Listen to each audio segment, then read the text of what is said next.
Bienvenue sur la chaîne YouTube d'Évolution Canine dédiée au comportement canin. Abonnez-vous dès maintenant pour ne manquer aucune de nos vidéos hebdomadaires où je réponds aux questions de nos abonnés. Est-ce que vous souhaitez vous aussi poser votre question? Inscrivez-vous alors à notre infolettre. Vous serez par la suite redirigé à notre boîte de questions. Ne ratez pas l'opportunité d'en apprendre davantage sur le comportement canin et de participer activement à nos discussions chaque semaine. Abonnez-vous dès maintenant et cliquez sur la cloche pour recevoir toutes nos notifications. On a une question super intéressante cette semaine qui est la suivante. Pourquoi ma chienne n'a peur que des grands chiens alors qu'elle n'a été attaquée que par de petits chiens? C'est une question qui est vraiment intéressante parce que ça nous permet de venir, encore une fois, aborder tout plein de concepts qui sont souvent négligés ou même oubliés au niveau de l'éducation canine. Donc, comme les autres semaines, ici, qu'est-ce que j'essaie d'apporter? C'est différentes hypothèses. Et étant donné que j'ai pas pu évaluer le comportement du chien, qui est ici un beauceron, mais ça va être difficile pour moi d'avoir une réponse qui est tout à fait juste. Par contre, je peux venir quand même vous nommer, mais c'est quoi le processus décisionnel, cognitif que je vais prendre pour être en mesure de venir établir des hypothèses. Donc, cette semaine, les concepts que je vais aborder avec vous, c'est premièrement le concept d'Umwelt. Donc, qu'est-ce que c'est le Umwelt? C'est, dans le fond, le monde sensoriel, le monde perceptif de chaque individu qui est unique. De façon générale, lorsqu'on va faire référence à Umwelt, on va faire référence à une espèce en particulier.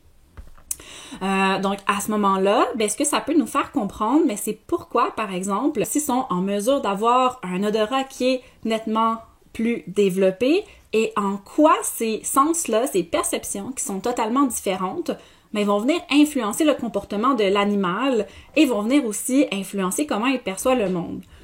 Au final, le concept d'Umwelt nous permet vraiment de prendre en considération que même si on essayait de se mettre à la place d'un chien ou d'un papillon ou d'une chauve-souris, le mieux qu'on serait en mesure de faire, c'est d'être un humain qui s'imagine qu'est-ce que c'est être un chien. Au final, on comprend vraiment pas à quel point l'interaction entre leurs différents mondes sensoriels, donc par exemple l'ouïe, l'odorat, le toucher, par exemple, pour ne nommer que ceux-ci, mais à quel point ils interagissent différemment et à quel point ça peut venir complètement changer leur sens de la réalité.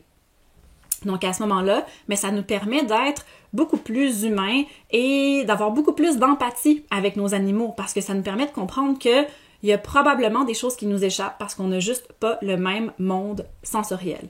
Et définitivement que c'est le cas aussi avec nos chiens.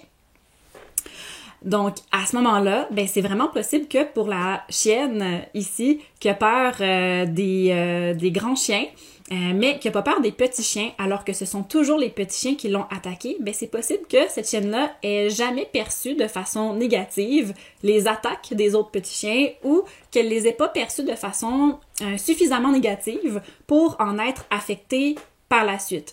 Par contre, c'est possible qu'étant donné que les chiens qui sont plus grands sont naturellement plus imposants, à ce moment-là, c'est nettement pas improbable qu'elle en ait peur naturellement ou bien que peu d'expériences négatives aient suffi à venir intégrer cette peur-là en elle. Et par expérience négative, ici, on n'a pas besoin de parler de bataille de chiens, de bagarre, de morsure. Ça pourrait tout simplement être un contact qui serait pas demandé de la part de l'autre chienne, qui aurait pu venir créer peu à peu cette peur-là. Parce qu'au final, c'est l'individu qui décide qu'est-ce qui lui fait peur.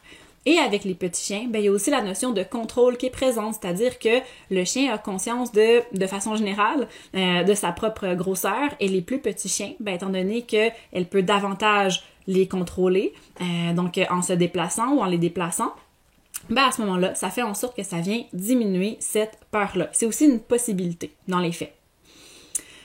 Souvent, lorsque les clients, lorsque les humains de chiens vont me demander pourquoi mon chien fait ceci à ce moment-là alors qu'habituellement il ne le fait pas, souvent il va y avoir une question de discrimination. Donc, qu'est-ce que ça veut dire la discrimination dans le cadre de l'éducation canine et de l'éducation et de l'entraînement animalier en général? Ça veut dire que l'individu a compris que dans telle circonstance, quelque chose est payant ou dangereux et que dans d'autres circonstances, même si ça ressemble aux circonstances initiales, que ce n'est pas dangereux ou bien que c'est payant, vice-versa.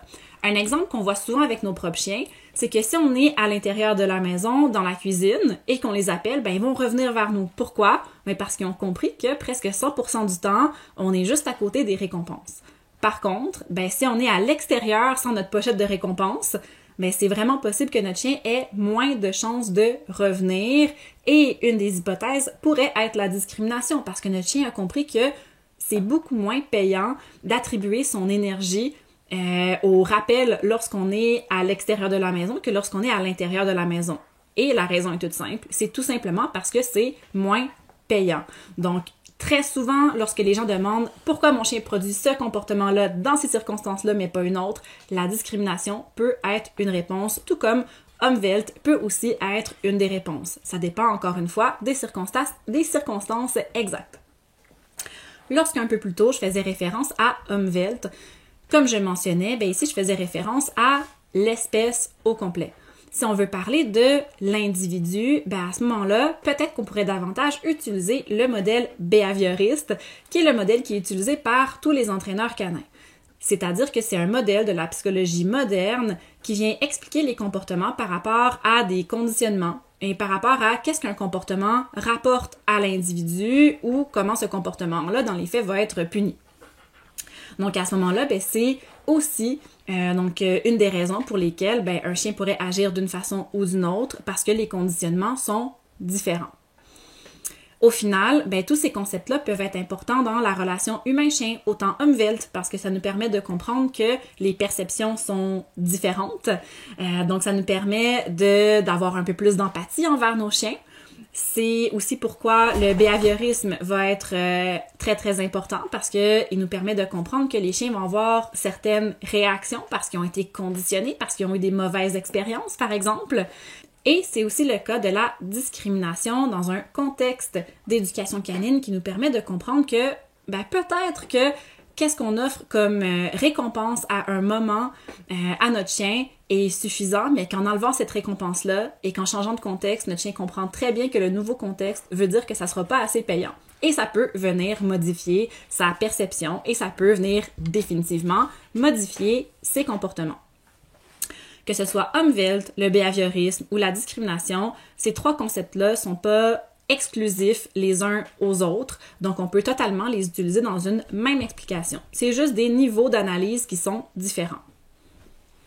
Donc finalement, ben, pour répondre à la question, l'hypothèse qui est probablement, et selon moi, la meilleure, c'est tout simplement que la chienne ici ben, a peur des plus grands chiens, peut-être tout simplement à cause que sa perception est différente et que de façon innée, les grands chiens lui font peur. C'est aussi possible que les plus petits chiens, même s'il y a des incidents de bagarre, même s'il y a eu des morsures, ben au final, c'était pas assez pour que ça vienne créer une association négative. Tandis que dans le cadre des grands chiens, ben leur simple approche ou leur simple contact, c'est déjà une association négative pour elles. Donc voilà, j'espère avoir bien répondu à la question. J'espère avoir apporté aussi un peu plus de questions de votre part que de réponses, parce que ce qui est intéressant au final, ben c'est d'être de plus en plus curieux et pas nécessairement d'avoir exactement la bonne réponse chaque fois.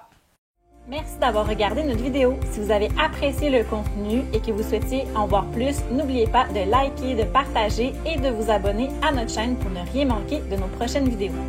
Pour me poser vos questions et peut-être les voir répondre dans une de nos prochaines vidéos, inscrivez-vous dès maintenant à notre infolettre via le lien dans la description ci-dessous. À bientôt et d'ici là, prenez bien soin de vous et de vos compagnons à quatre pattes.